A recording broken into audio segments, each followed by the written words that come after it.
নমস্কার, নিউজের প্রাইম নিউজে আপনাদের সবাইকে স্বাগত। আমি রয়েছি আপনাদের সাথে মীনাক্ষী, চোখ রাখছি খবরে। উত্তর পূর্বাঞ্চলে মোট $200 বিলিয়ন বাণিজ্যের পরিকল্পনার কথা উল্লেখ করলেন প্রধানমন্ত্রী নরেন্দ্র মোদী। শুক্রবার থেকে দিল্লির ভারত মণ্ডপমে শুরু হওয়া রাইজিং নর্থ ইস্ট ইনভেস্টার্স সামিটে এই কথা জানিয়েছেন প্রধানমন্ত্রী নরেন্দ্র মোদী। দুদিনের এই সামিটে উপস্থিত রয়েছেন ত্রিপুরার মুখ্যমন্ত্রী ডাক্তার মানিক সাহাও। বৈচিত্র্য ভরা উত্তর পূর্ব শুক্রবার নয়াদিল্লিতে আয়োজিত রাইজিং নর্থ ইস্ট ইনভেস্টার্স সামিটে দাঁড়িয়ে আমন্ত্রণ করলেন প্রধানমন্ত্রী নরেন্দ্র মোদী।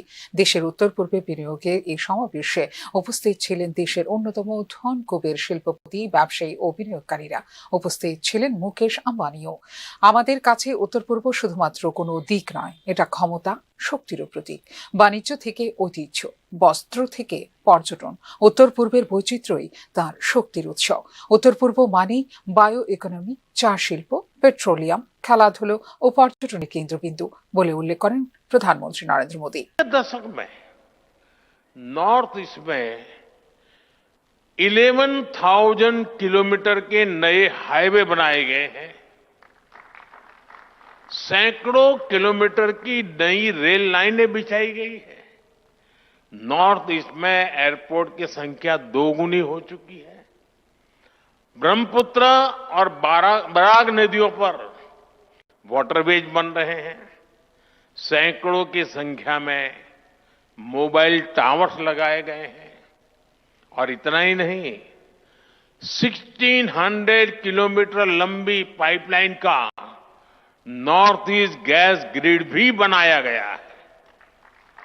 ये इंडस्ट्री को जरूरी गैस सप्लाई का भरोसा देता है।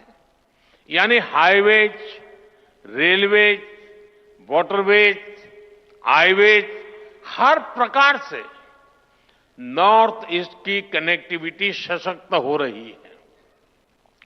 नॉर्थ ईस्ट में जमीन तैयार हो चुकी है। উত্তর পূর্বাঞ্চলের জন্য $200 বিলিয়ন বাণিজ্যের দিকটি উল্লেখ করে উত্তর পূর্বাঞ্চলের বাণিজ্য সম্ভাবনার তাৎপর্যপূর্ণ প্রবৃদ্ধির কথা তুলে ধরেন প্রধানমন্ত্রী নরেন্দ্র মোদী। উত্তর পূর্ব অঞ্চলের বাণিজ্য সম্ভাবনা তাৎপর্যপূর্ণভাবে বৃদ্ধি পাবে। আমি দৃঢ়ভাবে বিশ্বাস করি যে উত্তর পূর্ব অঞ্চলের ভবিষ্যৎ উজ্জ্বল বলে এই দিন উল্লেখ করেন প্রধানমন্ত্রী নরেন্দ্র মোদী। भारत और आसियान के बीच का ट्रेड वॉल्यूम लगभग $125 बिलियन है।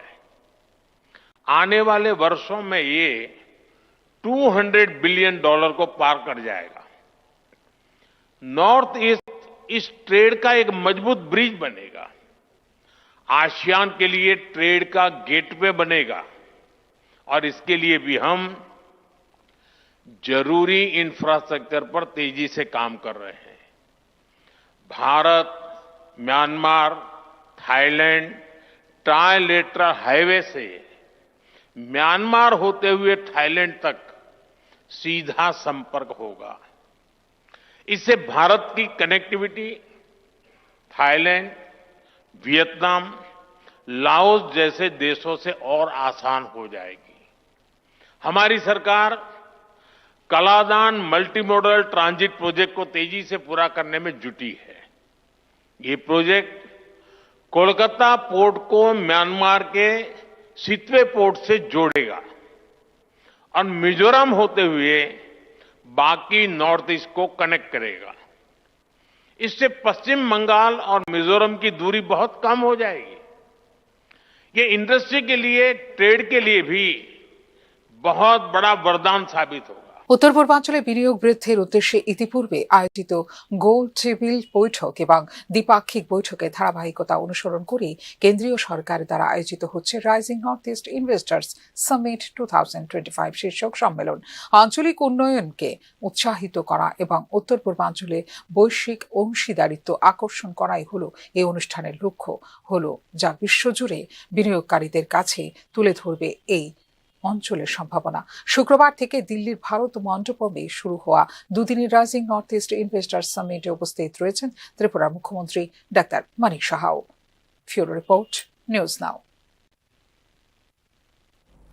রাজ্যে আইটি হাব তৈরির লক্ষ্যে কৃত্রিম বুদ্ধিমত্তাকে কেন্দ্র করে ডিজিটাল অবকাঠামো গঠনের রাজ্য সরকারের পরিকল্পনার কথা জানালেন মুখ্যমন্ত্রী ডাক্তার মানিক সাহা। এক্ষেত্রে রাজ্যে বিনিয়োগের আহ্বানও জানালেন মুখ্যমন্ত্রী। শুক্রবার নয়াদিল্লিতে rising north east investors summit 2025-এ IT for Ashtalakshmi beyond the bits and bytes into AI and 5G শীর্ষক একটি বিশেষ অধিবেশনে বক্তব্য রাখেন ত্রিপুরা মুখ্যমন্ত্রী ডাক্তার মানিক সাহা। কৃত্রিম বুদ্ধিমত্তা এবং 5G প্রযুক্তির সমন্বয়ে রাজ্যে আইটি হাব তৈরিতে শক্তিশালী ডিজিটাল অবকাঠামো তৈরিতে প্রতিশ্রুতিবদ্ধ, যা উত্তর পূর্বাঞ্চলে রূপান্তরমূলক শাসন এবং উদ্ভাবনের পথ প্রশস্ত করবে বলে এদিন জানিয়েছেন মুখ্যমন্ত্রী doctor Manik Saha. I am pleased to announce that Tripura has made significant progress in 5G deployment, with all towns and 583 villages already connected. The state of Tripura has also framed policies to support telecom infrastructure development, including the Information Technology Policy 2022 and Data Center Policy 2021. Government of Tripura has allocated land for data centers, including one to Airtel for entire eastern and northeast India in Agartala. Recently, the government of Tripura organized a workshop on AI for good governance, driving transparency, efficiency and impact, in collaboration with the National E-Governance Division and Ministry of Electronics and Information Technology, Government of India. The workshop highlighted the potential of AI in governance, including enhancing decision making, where AI can analyze vast amounts of data, providing insights that can inform policy decisions, including improving service delivery, where AI-powered chatbots can provide citizens with quick and efficient access to public services, including promoting transparency and efficiency, where AI can automate routine tasks, freeing up resources for more critical tasks. The state of Tripura has implemented paperless administration, reducing the time required to dispose of files from 9 days to 3 days and saving over rupees 50 crore per year. This digital transformation has enhanced transparency, efficiency, শিল্প স্থাপন এবং বিকাশে single window system চালু রয়েছে রাজ্যে। এক্ষেত্রে বিনিয়োগকারীদের আবারও একবার ত্রিপুরায় বিনিয়োগ করার জন্য আহ্বান রাখলেন মুখ্যমন্ত্রী doctor Manik Saha. in all northeastern states, so as to develop dedicated infrastructure to support AI and 5G development, introduce single window digital platform to simplify access to public services through a digital interface, launch department specific AI pilot projects to demonstrate the potential of AI in various departments. As we embark on this technological journey, I urge all stakeholders to prioritize digital literacy, equip our youth and future skills, and build inclusive infrastructure. By working together, we can shape a future where AI and 5G shall drive growth, innovation and prosperity for all the states of the Australia. Last but not the least, I would like to invite all the investors, industry and business leaders to invest in all potential sectors. Tripura সমস্ত শহর এবং 583টি গ্রামে 5G সংযোগ রয়েছে, যা একে এই অঞ্চলের সেরা সংযুক্ত রাজ্যগুলির মধ্যে একটি করে তুলেছে। এই অগ্রগতিগুলো রাজ্যের দূরদর্শী নীতিগুলির দ্বারা সমর্থিত, যার মধ্যে রয়েছে তথ্য প্রযুক্তি নীতি 2022 এবং ডেটা সেন্টার নীতি 2021 বলে এদিন জানিয়েছেন মুখ্যমন্ত্রী ডাক্তার মানিক সাহা। সম্প্রতি ইলেকট্রনিক্স ও তথ্য প্রযুক্তি মন্ত্রণালয় এবং জাতীয় ই গভর্নেন্স বিভাগের সহযোগিতায় সুশাসনের জন্য AI শীর্ষক একটি উচ্চ স্তরের কর্মশালার আয়োজন করেছে রাজ্য সরকার, জানিয়েছেন মুখ্যমন্ত্রী। ত্রিপুরার কাগজবিহীন প্রশাসনের দিকে পদক্ষেপ একটি উল্লেখযোগ্য সাফল্যের গল্প, যা ফাইল প্রক্রিয়াকরণের সময় 9 দিন থেকে কমিয়ে মাত্র 3 দিন করেছে, যার ফলে বার্ষিক 50 কোটি টাকার বেশি সাশ্রয় হয়েছে বলে এদিন জানিয়েছেন মুখ্যমন্ত্রী doctor Manik Saha. Bureau report, News Now. শুক্রবার ছিল বিশ্ব কচ্ছপ দিবস। এই দিবসকে সামনে রেখে মন্দির নগরী উদয়পুর মাতা ত্রিপুরের সুন্দরী মন্দিরে কল্যাণ সাগর পারে ধন্য মাণিক্য মঞ্চে অনুষ্ঠিত হয় আলোচনা সভা।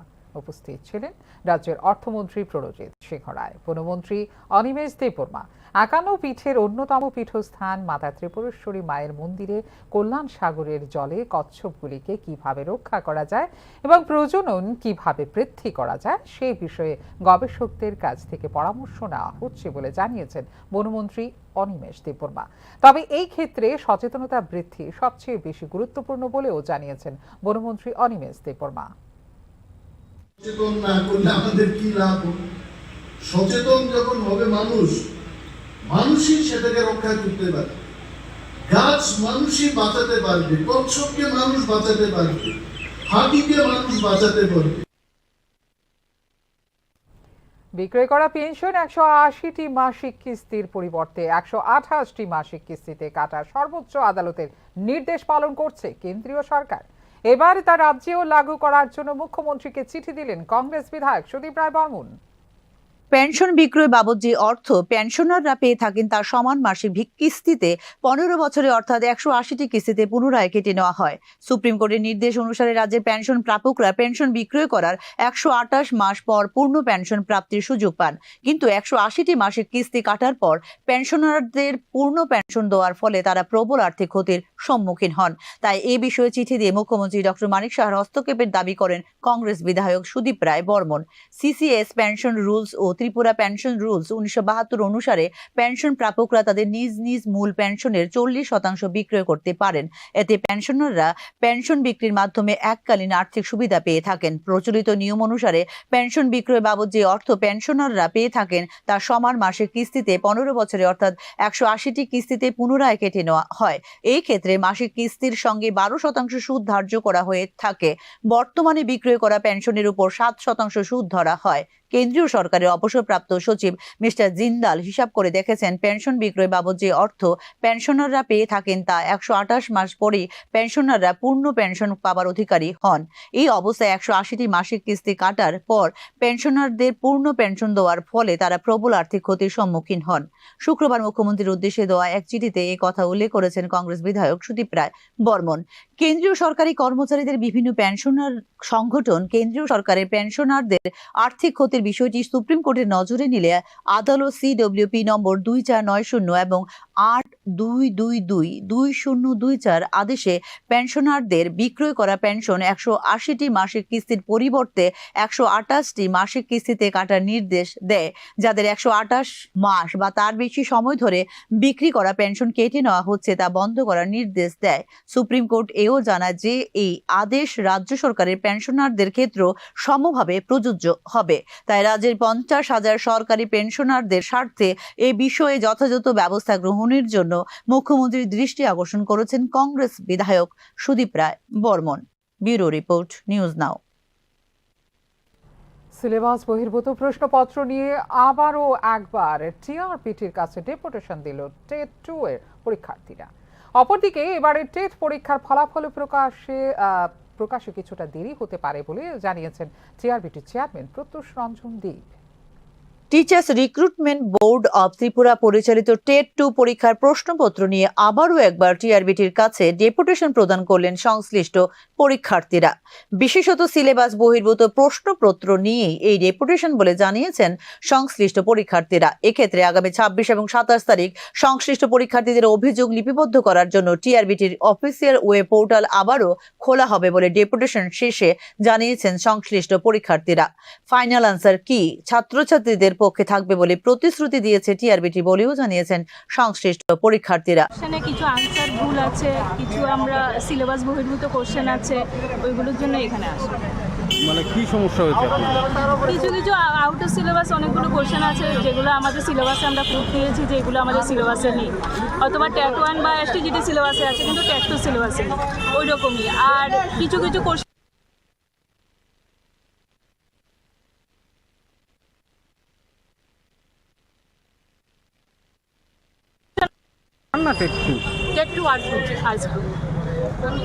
স্যারের যতটুকু শোনার উনি শুনেছেন, উনি ওনার মূল্যবান বক্তব্যগুলো আমাদেরকে বুঝিয়েছেন এবং যে ফাইনাল আনসার কিটা আছে সেটা স্টুডেন্টদের মানে পক্ষেই থাকবে। উনি এতটুকু আমাদেরকে আশ্বাস দিয়েছেন, এর থেকে বেশি আমাদের কিছু জানায়নি।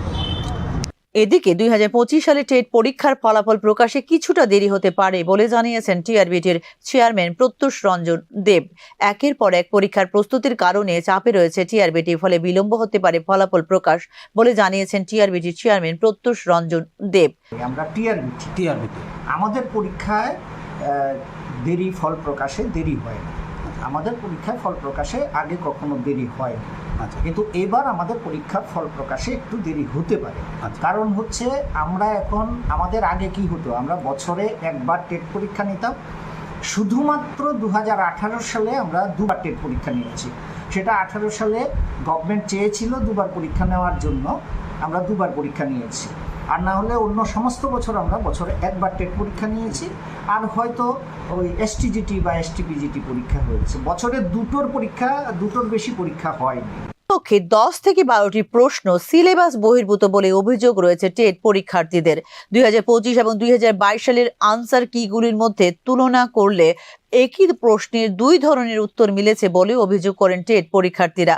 কিছু প্রশ্নে ব্যাকরণগত ভুলও রয়েছে। ভূগোলের ক্ষেত্রে 15টির পরিবর্তে 14টি প্রশ্ন রয়েছে। রাষ্ট্রবিজ্ঞান এবং আইন সংক্রান্ত প্রশ্নে রয়েছে ভুল বলে জানিয়েছেন সংশ্লিষ্ট পরীক্ষার্থীরা।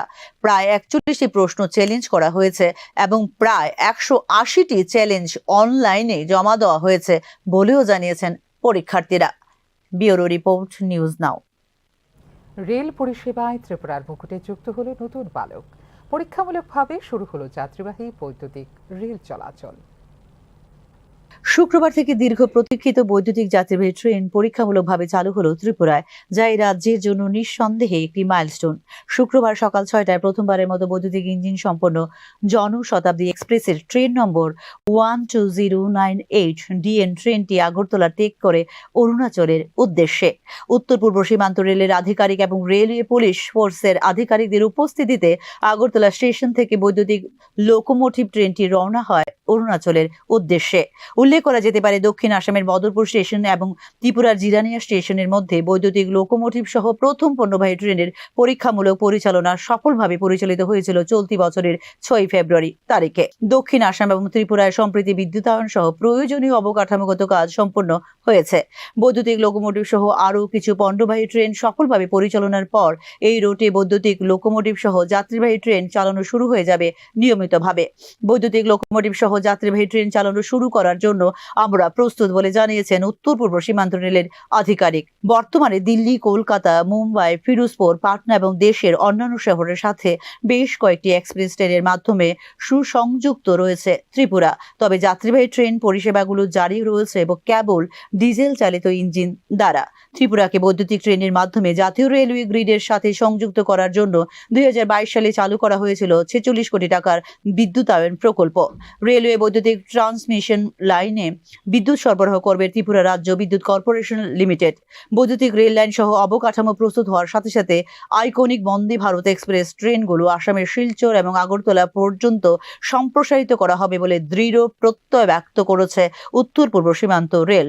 উত্তর পূর্বাঞ্চলের মধ্যে 29 মে 2023 তারিখে আসামে প্রথম বন্দে ভারত এক্সপ্রেসের সূচনা করেন প্রধানমন্ত্রী, যা নিউ জলপাইগুড়ির সাথে সংযোগ স্থাপন করে গুয়াহাটির। বিদ্যুতায়নের ফলে দক্ষতা, স্থায়িত্ব এবং আঞ্চলিক অর্থনৈতিক বৃদ্ধির মাধ্যমে উন্নত হবে রেল পরিষেবা। দ্রুত ভ্রমণ, কম খরচ এবং সম্প্রসারিত বাণিজ্য সুযোগ নিশ্চিত করবে এই রূপান্তর। এই প্রকল্পটি ত্রিপুরায় শিল্পায়ন, পর্যটন এবং বাণিজ্যিক সম্প্রসারণকে ত্বরান্বিত করার পাশাপাশি উন্নত রেলওয়ের এই অবকাঠামো বিনিয়োগ আকর্ষণ করে শক্তিশালী করবে আঞ্চলিক অর্থনৈতিক সম্ভাবনাকে। ব্যুরো রিপোর্ট, নিউজ নাও। এবার 102 অ্যাম্বুলেন্স পরিষেবার কর্মচারীরা এবার মুখ খুলল সংশ্লিষ্ট কোম্পানির বিরুদ্ধে। মূলত বেতন ভাতা নিয়ে বিগত 5 বছর ধরে হয়রানি করা হচ্ছে বলে জানিয়েছেন তারা। 102 অ্যাম্বুলেন্স পরিষেবা নিয়ে বিস্তর অভিযোগের মধ্যে এবার বিক্ষোভ প্রকাশ করলো এই পরিষেবার সঙ্গে সংশ্লিষ্ট কর্মচারীরা। মূলত বেতন ভাতা নিয়ে বিগত 5 বছর ধরে হয়রানি করা হচ্ছে বলে জানিয়েছেন তারা। বছরে 10% বেতন বৃদ্ধির প্রতিশ্রুতি থাকলেও এখনো করা হচ্ছে না বেতন বৃদ্ধি। শুধু তাই নয়, প্রভিডেন্ট ফান্ডের সুবিধাও দেওয়া হচ্ছে না তাদের বলে অভিযোগ করেন কর্মচারীরা। তারা কইতো বছরে 10% মানে বাড়াইবো স্যালারি, ঠিক আছে, কিন্তু তারা এইসব বিষয়ে কোনো কিছু হেলদোল নাই। হ্যাঁ আর তাছাড়া আমরা স্টাফরে যে হ্যারাসমেন্ট করতেছে, যেমন আমরা সুমনদারে হ্যারাসমেন্ট করছে বা বিভিন্ন স্টাফরে হ্যারাসমেন্ট করে, বকা বাচ্চ গালিগালা সব কিছু করে। আর আমরা গায়ে হাতও দিচ্ছি, আমাদের কাছে ফুটেজও আছে, ঠিক আছে, এইসব বিষয়ে। তারপরে এই যে স্যালারি পাই আমরা, এই 9,418 টাকা দিয়ে নেমড়ে দেয়, তারপর দেওয়ানের কথা তারা পেপারও ছাপাই দিত যে 12,000 দিব। আমরা সবাই আশাবাদী হয়ে আসলাম, কিন্তু তারা দেখতেছে বিগত 5 বছর যে সেম স্যালারি লইয়া চলছে। হ্যাঁ, আমরা ক্যাশ দেয় 9,418 টাকা, আর বাকি যে 11,000 কত টাকা আছে বাকিটা এটা কাটতে রাখতেছে ইপিএফ বাবদ। তো ইপিএফ আমরা 5 বছর ধরে একটা করে ইপিএফ পাইলাম না। হ্যাঁ, ওইটার বিষয়ে আজকে আমরা তার কাছে আইছি। শুধু তাই নয়, কোম্পানির সংশ্লিষ্ট কর্মকর্তারাও এই সকল বিষয়ের কোনো উত্তর দিতে পারছেন না বলে অভিযোগ করেন সংশ্লিষ্ট কর্মচারীরা। প্রথমে ক্যাম্প আসছিল, তারপরে ক্যাম্প থেকে যে বিলে গেছে, এটা তো বেআইনিভাবে গেছে, এটা তো আমরা জানি না, যে বিল তো অলরেডি আমরা অ্যাপয়েন্টমেন্ট পাইছি, যে বিল তো অ্যাপয়েন্টমেন্ট পাচ্ছি না। এতদিন সুযোগ দিতে হচ্ছে জেবিএল, এখন সুযোগ দিতে হচ্ছে হলো ক্যাম্প। মানে কার কাছে আছে তারাও বুঝতে পারে। তোমাদের দাবি যদি না মানা তোমরা কি দিবে? এখনো পর্যন্ত আমরা 102 অ্যাম্বুলেন্স পরিষেবা নিয়ে সংশ্লিষ্ট কোম্পানির সঙ্গে গত ফেব্রুয়ারি মাসে চুক্তি শেষ হয়ে গিয়েছিল রাজ্য সরকারের। পরিষেবা সহ উচ্চ ভাড়া নিয়ে বিস্তর অভিযোগ থাকা সত্ত্বেও কোনো এক ঐশ্বরিক জাদু বলে এখনো পর্যন্ত কাজ চালিয়ে যাচ্ছে সংশ্লিষ্ট এই সংস্থা জানিয়ে প্রশ্ন তোলা হচ্ছে বিভিন্ন মহল থেকেই।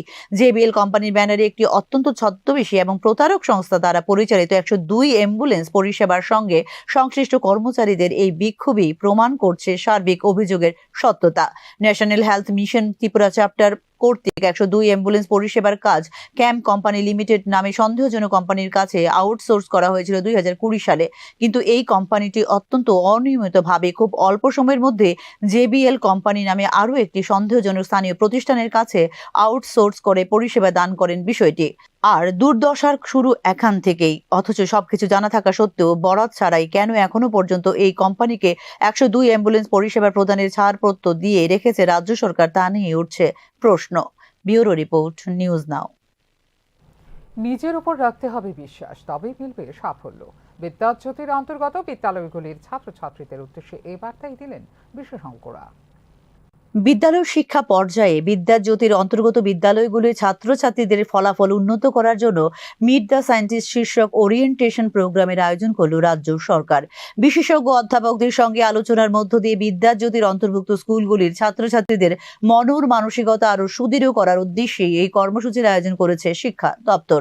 ছাত্রছাত্রীদের নিজের উপর রাখতে হবে বিশ্বাস, তবেই মিলবে সাফল্য বলে বিশেষ করে বিদ্যাজ্যোতির অন্তর্গত বিদ্যালয়গুলির ছাত্রছাত্রীদের উদ্দেশ্যে বার্তা দিলেন आईआईटी कानपुर अध्यापक तथा पद्मश्री AC भार्मा। अपने ऊपर यकीन रखना है, सेल्फ डिपेंडेंट होना है। ये हमको वो पढ़ाएगा तब हम पढ़ेंगे, वो चीज़ मिलेगा तब हम करेंगे, वो चीज़ मिलेगा तब हम करेंगे, ये मेरे स्कूल में ये नहीं है, मेरे स्कूल में लैब नहीं है, वो सब कुछ नहीं। हम खुद से पढ़ सकते हैं, हम खुद से सीख सकते हैं, हम खुद से जान सकते हैं। अपने ऊपर यकीन रखना है, अपने ऊपर विश्वास रखना है और खुद से काम करना है। स्कूल, कॉलेज, ट्यूशन ये वो सब हेल्प करने के लिए। जो आदमी खुद से नहीं काम कर सकता है ना, खुद से सीख नहीं सकता है, पढ़ के नहीं किताब पढ़ के सीख नहीं सकता है, वो आगे ज़िंदगी में कभी अच्छा नहीं करता है। से डरता है वैसा ही डर है, भूत तो होता ही नहीं, फिर भी आदमी डरता है उससे।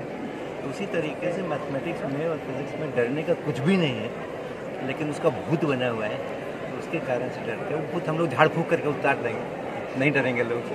উল্লেখ করা যেতে পারে সেন্ট্রাল বোর্ড অব সেকেন্ডারি এডুকেশনের অন্তর্ভুক্ত বিদ্যাজ্যোতি স্কুলগুলিতে 2025 সালের বোর্ড পরীক্ষায় সাফল্যের হার বৃদ্ধি পেয়েছে অনেকটাই। এই ক্ষেত্রে দশম শ্রেণীতে পাশের হার 86%, যা আগের বছরের তুলনায় 26% বেশি। একইভাবে দ্বাদশ শ্রেণীতে পাশের হার 71%, যা আগের বছরের তুলনায় 21% বেশি। দশম শ্রেণীর বোর্ড পরীক্ষায় 15টি বিদ্যাজ্যোতি স্কুলের শিক্ষার্থীরা 100% পাশের হার অর্জন করেছে, যেখানে গত বছর এই কৃতিত্ব অর্জন করেছিল মাত্র একটি স্কুল। এর মধ্যে 12টি হলো বাংলা মাধ্যম স্কুল এবং 3টি ইংরেজি মাধ্যম স্কুল। সিবিএসই দ্বাদশ শ্রেণীর পরীক্ষায় 5টি বিদ্যাজ্যোতি স্কুলে এই বছর 100% পাশের হার অর্জন করেছে, যা কোনো বিদ্যাজ্যোতি স্কুলই অর্জন করতে পারেনি এই কৃতিত্ব। এর মধ্যে রয়েছে 3টি বাংলা মাধ্যম এবং 2টি ইংরেজি মাধ্যম স্কুল। এই বছর রাজ্যের 25টি স্কুল দ্বাদশ শ্রেণীর পরীক্ষায় 90%-এরও বেশি পাশের হার রেকর্ড করেছে, যেখানে গত বছর ছিল মাত্র 2টি স্কুল। এই ক্ষেত্রে মোট 69 70টি স্কুলে পাশের হার 71%-রও বেশি। শুক্রবার রবীন্দ্র শতবার্ষিকী ভবনে আয়োজিত এই ওরিয়েন্টেশন প্রোগ্রামে অংশ নেয় রাজ্যের বিভিন্ন বিদ্যাজ্যোতি স্কুলের 8ম শ্রেণীর ছাত্র ছাত্রীরা। Bureau report, News Now. নিশার বাড়বাড়ন্তে বিপর্যস্ত গোটা রাজ্য, এ থেকে বাদ যাচ্ছে না স্কুল কলেজও। মূল এই বিষয় নিয়ে রাজ্য পুলিশ মহানির্দেশকের কাছে ডেপুটেশন প্রদান করল বাম গণতান্ত্রিক ছাত্র যুব সংগঠন DYFI-TYF। শুক্রবার রাজ্য পুলিশ মহানির্দেশকের কাছে ডেপুটেশন প্রদান করল সংগঠনের 5 জনের প্রতিনিধি দল। এছাড়া রাজ্যব্যাপী বৃদ্ধি পেয়েছে চুরি ছিনতাই, ভেঙে পড়েছে ট্রাফিক ব্যবস্থা বলেও এদিন অভিযোগ করেন DYFI-TYF নেতৃত্ব। প্রথমত হচ্ছে রাজ্যের আইন শৃঙ্খলা একটা চরম অবনতি হয়েছে গত কয়েক বছরে।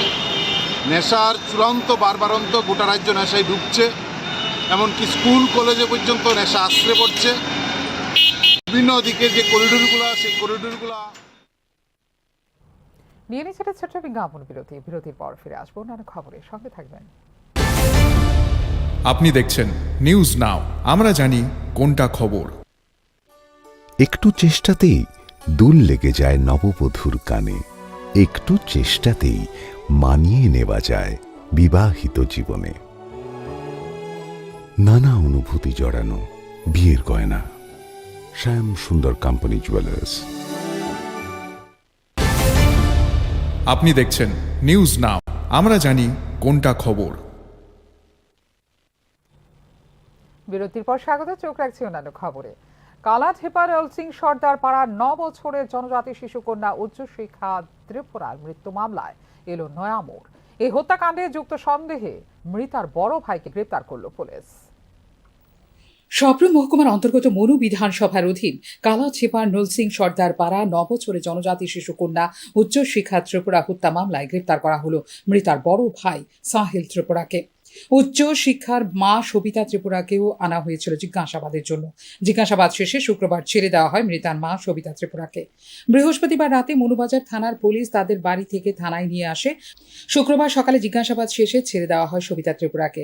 সাহিল ত্রিপুরাকে জিজ্ঞাসাবাদ শেষে স্বীকারোক্তি মূলে গ্রেপ্তার করা হয় এবং একটি খুনের মামলা গ্রহণ করে দুপুর 2টোয় প্রেরণ করা হয় সাবরুম আদালতে। এক্ষেত্রে 5 দিনের পুলিশ রিমান্ডের আবেদন জানানো হয়েছে বলে জানিয়েছেন দক্ষিণ ত্রিপুরা জেলার পুলিশ আধিকারিক नमित पाठक। 5:25 को एक रहीम त्रिपुरा कालादीपा के हैं, वो हमारे पास 4 बजे कंप्लेन लेके आए कि उनकी डॉटर है, उनका नाम है औजसिका त्रिपुरा, वो 9 साल उम्र है, वो मिसिंग थी। तो जो पुलिस है उन्होंने एक केस रजिस्टर करा था किडनैपिंग के सेक्शन में, और उसके नेक्स्ट मॉर्निंग जो हमारा 21 की मॉर्निंग है, जो उनके घर के आसपास जहाँ से मिसिंग थी वहाँ पर डॉग स्क्वाड को भेजा गया, और डॉग स्क्वाड ने जो है within 500 to 600 metres from the house वहाँ से एक जो इनकी डॉटर है उनकी बॉडी रिकवर हुई थी।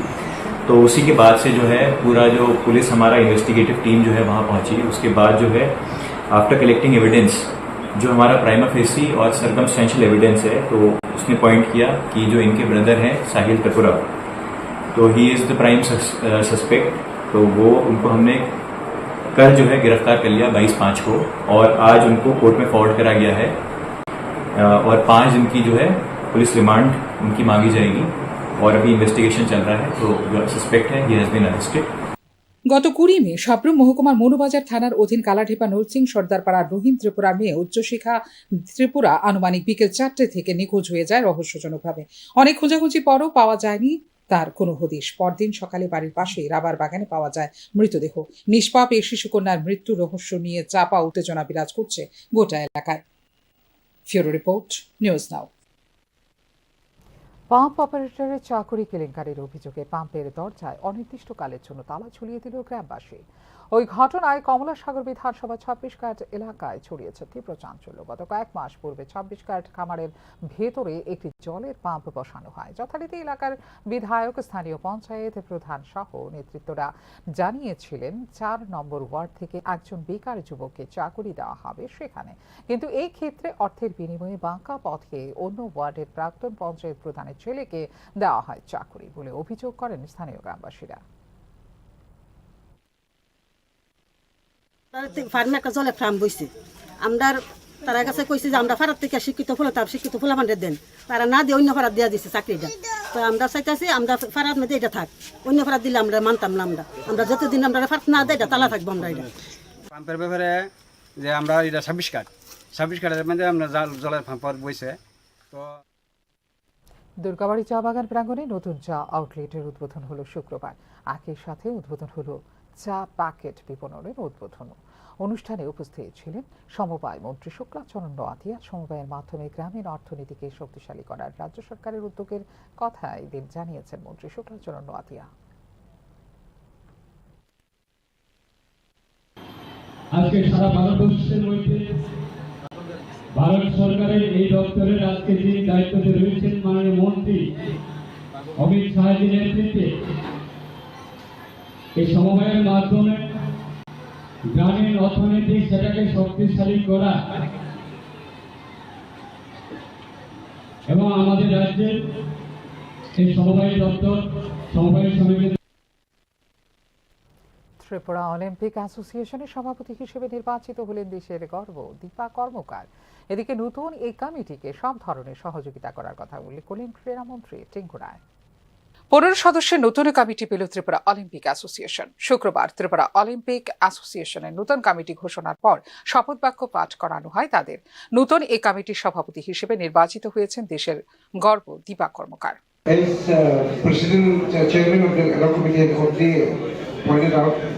Here the President have Srimati Deepa Karmakar, Olympic, unanimously elected unopposed. Vice President Safan Dasa, Vice President Rajan Datta, Vice President Samal Das, Secretary General Sujit Roy, Joint Secretary Krishna Sarkar, Joint Secretary Hulu Paul, Treasurer Ratan Kumar Das, Executive Members Menati Paul, Sri Ajay Datta, Sri Rupa Kumar Shah, Sri Amiya Kamal Das, Sri Pinaki Chakraborty, Sri Santanu Sarkar Dhar, Sri Rahul Bhattacharya. So these are the 15th executive committee members of the Tripura Olympic Association. এদিনের এই অনুষ্ঠানে উপস্থিত ছিলেন রাজ্য সরকারের ক্রীড়া দপ্তরের মন্ত্রী টিঙ্কু রায়। বক্তব্য রাখতে গিয়ে রাজ্যে খেলাধুলার মান উন্নয়নে নতুন এই কমিটিকে সব ধরনের সহায়তার কথা উল্লেখ করেন ক্রীড়ামন্ত্রী টিঙ্কু রায়। নতুন কমিটি হয়েছে, তাদেরকে আবারও পুনরায় শুভেচ্ছা। তারা যেন তাদের নেতৃত্বে এই আমাদের অলিম্পিকের নেতৃত্বে প্রত্যেকটা অ্যাসোসিয়েশনকে যেন সমৃদ্ধ করতে পারে। দেখুন, আমরা আমাদের সরকারি দপ্তর থেকে যে ধরনের সহযোগিতা চাই আমরা কিন্তু করছি। এই মঞ্চটা হয়তো বলার নয়, তারপর আমি বলছি 2018 সালের আগে আমাদের যে স্পোর্টস কাউন্সিল, সেখানে বাজেট ছিল মাত্র 70 লক্ষ টাকা। আজকের দিনে দাঁড়িয়ে সেটা 1.5 কোটি টাকার উপরে, ডবলেরও বেশি হয়েছে। আমি সেটা গর্ব করার নয়। স্পোর্টস বাজেট সবটা ক্ষেত্রে আজকে গোটা রাজ্যে আমরা 20খানা ন্যাচারাল ঘাসের মাঠ তৈরি করছি, ছোট বড় মিলিয়ে। আমরা 11খানা সিনথেটিক মাঠ কমপ্লিট করেছি, আরো 3খানা মাঠ হচ্ছে। ট্রাইবাল ওয়েলফেয়ার মাঠ তৈরি করছে, ইনডোর হল, বিভিন্ন জায়গায় নতুন নতুন ইনডোর হল তৈরি করছি।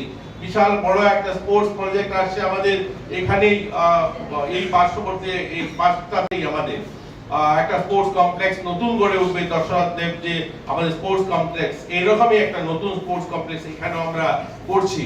এই ধরনের অনেকগুলো পরিকাঠামো, শত শত কোটি টাকা আমরা এই স্পোর্টসে খরচা করছি। আমরা চাইছি যে আমাদের রাজ্যের ছেলেমেয়েরা যেন খেলাধুলায় কোনো অংশে আর্থিক কারণে হোক বা পরিকাঠামোর কারণে যেন তারা পিছিয়ে না থাকে। যেটা আমরা দেখতে পেরেছি এই লাস্ট 7 বছরে, যে আমাদের প্রশাসনিক কারণে অর্থাৎ অলিম্পিক অ্যাসোসিয়েশনে তাদের কপারেশন বা তাদের সহযোগিতার অভাবে আমাদের অনেক ছেলেমেয়েরা তাদের জীবনে অনেকটা সময় নষ্ট হয়েছে। সেই নতুন এই কমিটি নির্বাচন প্রক্রিয়াটি পরিচালনা করেছে ভারতীয় অলিম্পিক অ্যাসোসিয়েশনের IOA 3 সদস্যের একটি অ্যাডহক কমিটি। এই ক্ষেত্রে ত্রিপুরা উচ্চ আদালতে অবসরপ্রাপ্ত বিচারপতি অরিন্দম লোধকে হিসেবে নিযুক্ত করা হয়েছিল নির্বাচনের রিটার্নিং অফিসার হিসেবে। মনোনয়ন জমা দেওয়া থেকে শুরু করে পুরো নির্বাচন প্রক্রিয়াটি সম্পন্ন হয়েছে কোনো ধরনের জটিলতা ছাড়া। ফিউরো রিপোর্ট, নিউজ নাও। এখনকার মতো এই মুহূর্তে সংবাদ এই পর্যন্তই। অন্যান্য আপডেটস দেখার জন্য অবশ্যই নজর রাখতে হবে নিউজ নাও পর্দায়। নমস্কার, শুভরাত্রি।